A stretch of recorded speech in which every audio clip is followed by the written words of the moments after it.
It's your boy Codehova with Fly Combinator. We're pimping Swift. We're going to continue on talking about static properties. So we talked about stored properties, computed properties with getter and setters. But what is a static property? So let me illustrate what a static property is by creating a new struct called baby credit card. All right.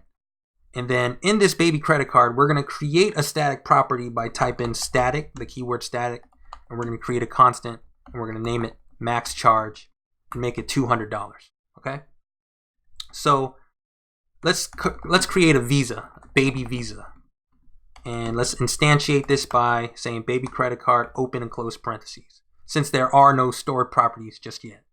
So we have a baby visa, which is an instance of baby credit card. So let's try to call out max charge from the baby visa. Max charge. And if we run this, we get an error. And we get an error, and it's saying that static member max charge cannot be used on the instance of type baby credit card. So this static constant, it's a property of the type itself. So it's like, if we wanted to call out 200, we're going to get the type and then call max charge. So what this means is that the baby credit card itself, there's a value in it, a property, saying that the max charge that can be made is a number of 200. So let me see how these statics can be of use to you with your instances. All right.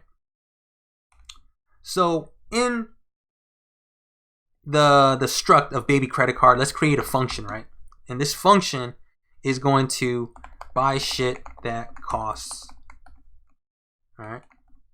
Let's enter in the parameter of price. And I'm putting the underscore here so that we don't have to write the price reminder of what that parameter is. And this price is going to be an int.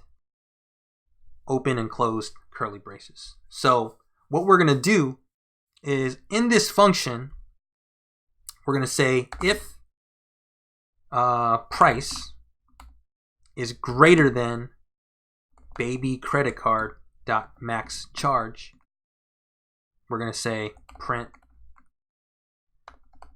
your purchase got denied.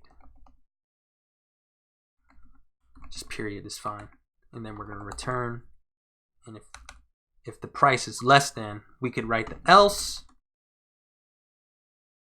And the else would be, let's print your purchase was successful.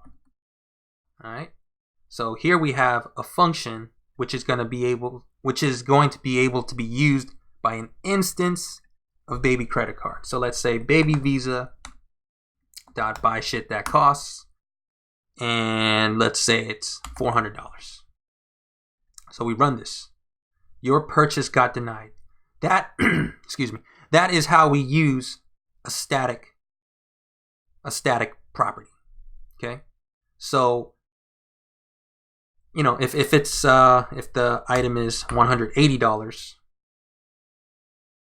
your purchase was successful. So it's like this is a very easy way of using a static property, but there are different situations where it could get more complex. But anyways, what you need to know about static properties is that they're a property of the type itself.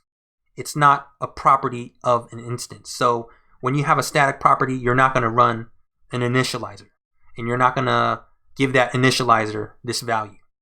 See? Because when you have something like